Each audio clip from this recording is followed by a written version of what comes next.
Big బాస్లో ఒక బేలలాగా నాకు చూస్తే నేను తట్టుకోలేము. నిజంగా ఆ సోనియానే ఈ సోనియా అన్నంతగా నేను షాక్.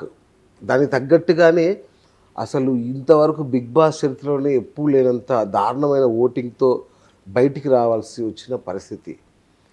అంటే నాకు అర్థం కాలేదు ఏం జరిగింది, ఎలా జరిగింది అనేది. సో మరి ఆ జర్నీ తెలుసుకునే ప్రయత్నం చేద్దాం. నమస్కారం. నమస్తే. ఎలా ఉన్నారు? మంచిగున్నా. మీరెట్లున్నారే? Super. So after long time మనం యాహ్! హ్మ్. ఈ సంస్థ పెట్టిన కొత్తలో కలిసాం, మళ్ళీ ఇప్పుడే కలవడం. అవును. అవును. Good good. సో ఎట్లా ఉండింది జర్నీ? యాహ్! గుడ్. ఓకే. మన ఆ! Bigg Boss journey? Yeah! Okay. బాధపడుతున్నారా ఎందుకు పోయానా అని? లేదు అట్లేం లేదు. ఆ. ఏదైనా మన మంచికే. అంటే నిజంగా మళ్ళీ చెప్తున్నా, హ్మ్. సోనియా అంటే నా దృష్టిలో ఎక్కడో ఆ! మీ వ్యక్తిత్వం కానీ, హ్మ్. ఎవరికి లొంగని మీ మనస్తత్వం కానీ, ఎవరైనా అసలు తప్పు దృష్టితో చేసిన తాట తీసే మీ ఒకప్పటి సోనియా హ్మ్. సడన్గా ఏదో ప్రతి ఒక్కరు తిట్టుకునేలాగా ఎట్లా ఏంటి ట్రాన్స్ఫర్మేషన్?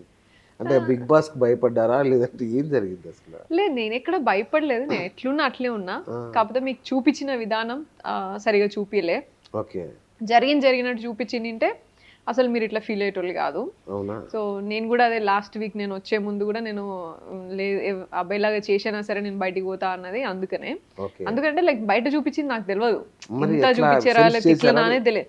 సెన్స్ గూడా నేనంతేం చేయలేదు. ఆ, బికాజ్ నేను నా వేలో నేను రైట్‌గా నడుచుకుంటూ వస్తున్నా. ఓకే. అన్నీ గూడా కరెక్ట్‌గానే ఉన్నా నేను. బయట మీకు తెలుసుగా నేను ఎట్లా గట్టిగా మాట్లాడతా, ఎగ్జాక్ట్లీ. ఐ నో, ఉన్నది ఐ ఉన్నట్టు నో, ఐ నో, మాట్లాడతా, ఐ నో. చెప్తా. అన్నీ గూడా నేను అట్లనే ఉన్నా. అవును. And that's how like first nominations దగ్గర నుంచి కూడా ఫస్ట్ వీక్ దగ్గర నుంచి కూడా అందరు కూడా నన్ను స్ట్రాంగ్ కంటెస్టెంట్ అనే నమ్మిర్రు ఎస్. హౌస్లో అందరూ కూడా.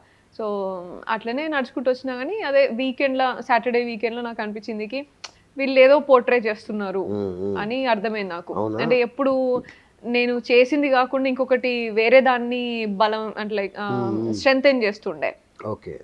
వేరే ఒపీనియన్ని.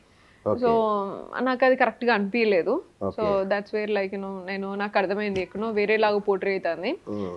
నేనులాగా ఉందామని అనుకోని వచ్చిన. నా నిజమేందో నేను ఉందామని అనుకోనొచ్చిన. కానీ ఇది ఆ షో గాదేమో అని నాకర్థమైంది ఇగ. ఓకే. హ్మ్. అంటే అంటే మరి పోర్ట్రే చేశారా? మీరలా ఉన్నారా మాకు తెలీదు గానీ, అదే మీకు చాలా 2, 3 ముద్దు పేర్లొచ్చాయి. హ్మ్. హ్మ్. లైక్ హ్మ్. 'బిగ్ బాస్' ముద్దు బిడ్డ అని. హ్మ్. అంటే మీరేం చేయకపోయినా మిమ్మల్ని కంటిన్యూ చేస్తారనేలాగా. హ్మ్. హ్మ్. ఆడపులి అని ఒకటి మొదటి వారం హ్మ్. హ్మ్. కనబడ్డ ఆడపులి, ఆ తర్వాత హ్మ్. అలా నీరు హ్మ్. హ్మ్. గారిపోవడం, హ్మ్. ఇవన్నీ చూశాక అంటే మీరు ఏదో ఆడదామని ఎళ్లి ఏదో చేశారా? నేను ఎట్లా ఆడదాము లేకపోతే ఇట్లుందామని ఎళ్ళలేదు. నేను హ్మ్. ఎట్లున్నా ఎందుకంటే నాకు లాస్ట్ ఫ్యూ డేస్‌లో తెలిసింది. ఎళ్ళే కొంచెం ముందు ఆ, వెరీ ఫ్యూ డేస్‌లో తెలిసింది. అండ్ నేను ఎప్పుడు బిగ్ బాస్ చూడను. మీకు తెలిసిందే అవును. నేను అవును. ప్రాజెక్ట్స్ చేస్తా ఉంటా, yes. I social no. Work ఇవి బిజీగానే ఉంటా. అవును. సో, ఎక్కువ చూడలేదు. Just okay. ఎప్పుడో ఫన్ ఎలిమెంట్ లాగా ఎవరో తెలిసినోళ్ళు ఉంటే చూసిన ఎపిసోడ్స్ అంతే తప్ప ఓకే. చూడలే. ఆహాహా! సో, నేను లాస్ట్ మినిట్‌లో నేనేవో చేంజెస్ చేసుకొని ఎళ్ళేది కాదు. 100 రోజుల్లో నువ్వేదో ప్రిపేర్ అయ్యి ఎళ్ళేది కాదు అనే నాకు క్లారిటీ ఉన్నది. ఓకే. అండ్ ఆల్సో మనం ఎట్లా పెరిగినాం మనము ఈ 30 సంవత్సరాలు గూడా అవును. డిఫరెంట్ కైండ్స్ ఆఫ్ ఎక్స్‌పీరియన్సెస్, అవును. డిఫరెంట్ కైండ్స్ ఆఫ్ ఫీల్డ్స్ జూసి పోయినా నేను. అవును. ఆల్రెడీ నేను ఒపీనియనేటెడ్. యెస్. ఒపీనియన్స్ ఉన్నాయి నాకు అవును. నిజమేంది, రైట్ ఏంది, రాంగ్ ఏంది ఇవన్నీ అవును. కొంచెం తెలుసుకొని అవును. అన్ని సమాజాల్లోనే ఉండిపోయినా. సో, అవును. గేమ్ అంటే లైక్ ఇది గేమ్ ఇట్లా అనేది నాకు అంత రియాలిటీ షో ఇది. ఓకే. ఆ, అండ్ బిగ్ బాస్ అనేది లైఫ్‌కి నేర్పిస్తది కొన్ని లెసన్స్. అండ్ అన్ని సిట్యుయేషన్స్‌లలో ఏ ప్రెషర్‌లో హ్మ్. ఎటువంటి హ్మ్. డెసిషన్స్ తీసుకుంటాం మనం అనేది రివీల్ చేస్తది. ఓకే. అని నమ్మినా నేను. అదే అని ఓకే. అనుకున్నా. కానీ ఇంకొకలాగా అని నాకు తర్వాత అర్థమైంది. అవును. బట్ అదే ఇప్పుడు లైవ్‌ని గూడా ఎడిట్ జేసి చూపిచ్చొచ్చు కదా! ఆ, ఇగ. ఏమైనా సో చేస్తారు. బిగ్ బాస్ వాళ్ళు హా! మానిప్యులేట్ చేయడంలో సిద్ధహస్తులు, అలా డౌట్ ఏం అండ్ బిగ్ లేదు. Boss can make you zero. He can yes. Make you hero. Hero yeah! Exactly. So అది కానీ నాకు ఎందుకు తర్వాత. మరి అంటే ఆ! మిమ్మల్ని నిజంగా చెప్పాలంటే స్ట్రాంగెస్ట్ కంటెస్టెంట్‌లా కనబడ్డారు హ్మ్. మొదటి నుంచి. హ్మ్. సడెన్‌గా ఇంత మార్పేంటి? అంటే మ లోయెస్ట్ ఆహ్, లోయెస్ట్ ఎక్కడ లేనే నేను ఆ, యాక్చువల్‌గా. మొత్తం అంతా గూడా నేను ఓటింగ్‌లో ఎక్కడ నేను ఓటింగ్‌లో ఓటింగ్ వైస్ అనేది ఓటింగ్ వైజే ఎళ్తది అనేది కాదు. ఆ, Bigg okay. Boss show. Okay. ఉండాలంటే ఉంటది. అండ్ ఆల్సో వాళ్ళకి వేరే అంత కాంటెంట్ కనబడక నేను చేతి పట్టుకున్న జూమ్ చేసి చూపించుకున్నారది. నాకు తెలవదు. ఇంకొకటి కానీ అసలు ఆ! ఉన్న బిగ్ బాస్ కంటెస్టెంట్‌లలో కాస్తో కూస్తో కాంట్రోవర్షియల్ కావచ్చు వాటెవర్. హ్మ్. అది కంటెంట్ ఇచ్చేది మీరే. మిమ్మల్ని ఎందుకు వదులుకున్నట్టు బిగ్ బాస్? లాస్ట్ మినిట్ వరకు నాకు తెలిసి నేను చూసిన నేను మాట్లాడిన వరకు నేను చెప్తే నా లాస్ట్ మినిట్ వరకు కూడా నా ఎలిమినేషన్ కాదు, ఓకే కన్ఫర్మ్ కాదు. నేను సాటర్డే ఎపిసోడ్ తర్వాత నేను ఫైట్ చేసినాకి నేను వెళ్ళిపోతా. నువ్వు ఈ వీక్ నేను వెళ్ళకపోయినా నెక్స్ట్ వీక్ నేను ఈ వీక్ నేను ఏం చేయ, నేను ఏం టాస్క్ ఆడా, అబ్బాయి లాగా చేసైనా సరే, గొడవ పెట్టుకున్నా సరే నేను నెక్స్ట్ వీక్ వెళ్ళిపోతా అని నేను మాట్లాడినా. సో అదే మీకు చిన్న బిట్ మీకు వచ్చింది, కానీ నేను ఆల్మోస్ట్ గంటన్నర నేను సండే ఎపిసోడ్ కూడా రెడీ కాలే. అవునా? నేను ఒప్పుకోనట్లా మీరు ఏదైతే అది పోర్ట్రే చేస్తా అంటే నేను కాదు అనేసి అన్నా. అది సాటర్డే ఎపిసోడ్ లో యష్మి విషయం కానీ లేకపోతే సీతుతోని జరిగిన విషయం ఇన్ఫ్లుయెన్స్ చేస్తుంది అనేది అన్నారు. సో దానికి స్ట్రెంగ్తెన్ చేశారు. నేను ఇన్ఫ్లుయెన్స్ చేయలేదు అక్కడ ఎక్కడ కూడా. సో అట్లీస్ట్ నువ్వు ఒకవేళ వేరే విషయాలలో నేను ఏమైనా మాట్లాడుతున్నప్పుడు మీకు తప్పుగా అర్థం చేసుకున్నారా అవన్నీ నేను పక్కన పెడతా. నేను ఓవరాల్ గా నేను ఏం మాట్లాడతలేను ఇప్పుడు. కానీ అక్కడ జరిగిన సన్నివేశంలా ఏదైతే సీతు అండ్ నా మధ్యలో జరిగిన డిస్కషన్లా అది చాలా క్లియర్ కి జరిగిన సిచ్యువేషన్ ఇది. యష్మి అండ్ మన నిఖిలే బయట పెట్టిరు నబీల్ని తీసేయాలి అనేది విషయము. నేను నబీల్ అండ్ విష్ణు కూడా ఆలోచించి ఒకసారి అని నేను అన్నా, కానీ వాళ్ళు నబీల్కి ఫిక్స్ అయిపోయినారు. And survival of the fittest గేమా అది క్లాన్ విన్నింగ్ గేమా అనేది మాత్రం మాకు క్లియర్ డెసిషన్ ఉండే. క్లాన్ విన్నింగ్ గేమ్కి మేము సపోర్ట్ చేసినాం అని నేను చెప్తే సార్ వచ్చేసి నన్ను అడగాల్సింది, అట్లీస్ట్ నేను ఎక్స్పెక్ట్ చేసిందికి అట్లీస్ట్ నన్ను అడగాలి, లేకపోతే అక్కడికి సైలెంట్గా వదిలేస్తే అయిపోతుండే. బట్ సార్ కూడా రాగానే నిఖిల్ నీకు నువ్వు మాట్లాడుకోలేవా అని అన్నారు. అండ్ సీతుని ఇంతలోనే గొడవనా అమ్మా అని అడిగినారు. నన్ను అసలు అడగనే లేదే. అండ్ నేను నిఖిల్ తరపు నుంచి పోలేదు కదా, మీరు అన్న మాటకి నేను జస్టిఫికేషన్ ఎక్స్ప్లెనేషన్ ఇచ్చుకోవడానికి పోయినా. సో మీరు అట్లా అనడం నాకు కరెక్ట్ అనిపించలేదు, నాకు సార్ అట్లా అనడం కరెక్ట్గా అనిపించలేదు. And every week 3rd week 4th week అట్లా ఏదో జరగని విషయాల్ని స్టేజ్ మీద తీసుకొచ్చి మాట్లాడడం అనేది నాకు ఏమో పోర్ట్రేయింగ్ కరెక్ట్గా లేదు.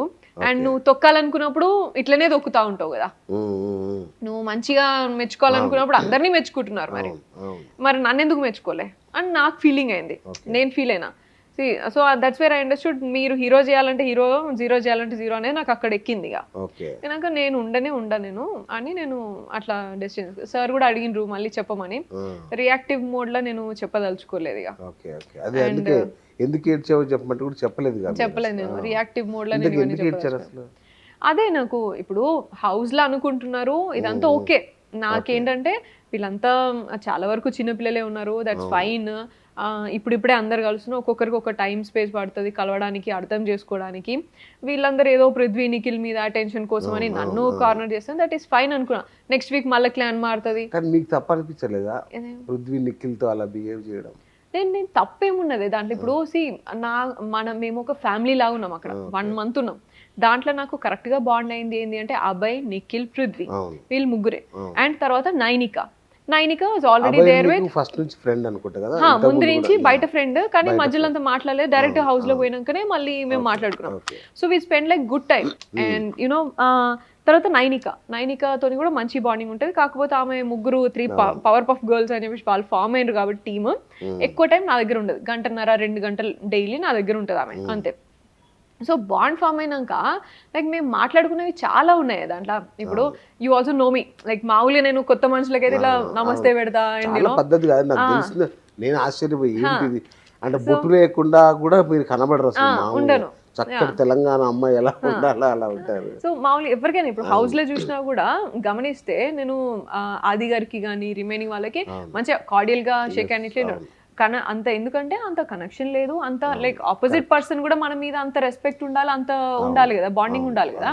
ఓన్లీ బికాజ్ మాకు ఎంత ప్యూర్ బాండింగ్ ఉంది, వాళ్ళు నన్ను మదర్లీ ఫీలింగ్తో చూస్తారు, నేను వాళ్ళని లైక్ యూనో చిన్నపిల్లలాగా చూస్తా. అండ్ ఆల్సో అన్న ఫీలింగ్, తమ్ముడు ఫీలింగ్, లైక్ నాకు పోగానే అన్నలాగా ఒకడు కుక్ చేసిండు, తమ్ముడులాగా ఎప్పుడు పక్కకే ఉండి నేను ఏం చెప్తానా అని వెయిట్ చేసుకుంటూ ఉంటాడు, ఇట్లా అండ్ నేను రుద్రులాగా ఉంటావురా నువ్వు అని చెప్పేసి అన్న, అండ్ ఇట్లా కజిన్ లాగా ఉంటావురా నువ్వు అని చెప్పేసి ఇట్లా డే బై డే ఒక్కొక్కరు ఇట్లా కనెక్ట్ అవుతా వచ్చిన. And over the period of time మేము గ్రో అయినాం అట్లా.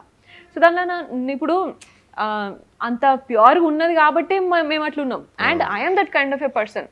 నేను నాకు ఆపోజిట్ సైడ్ నుంచి ప్యూర్ ఫీలింగ్ ఉంటే ఐ డోంట్ మైండ్, నేను మంచిగా క్లోజ్గా ఉండడంలో ఐ డోంట్ మైండ్. అండ్ నాకేం అవసరం, ఏడ 160 కెమెరాలు ఉన్నాయి, నేను నాకు ఇంకో ఫీలింగ్ ఉన్నది అని అంటే నేను గానే చూపించాలా, నాకు అంత అవసరం. నాకు చిన్నోడు పెద్దోడు అంటున్నారు, చూడ్డానికి ఏమో అంటే నాకు అమెరికా నుంచి ఒక లేడీ మెసేజ్ పంపించింది నాకు.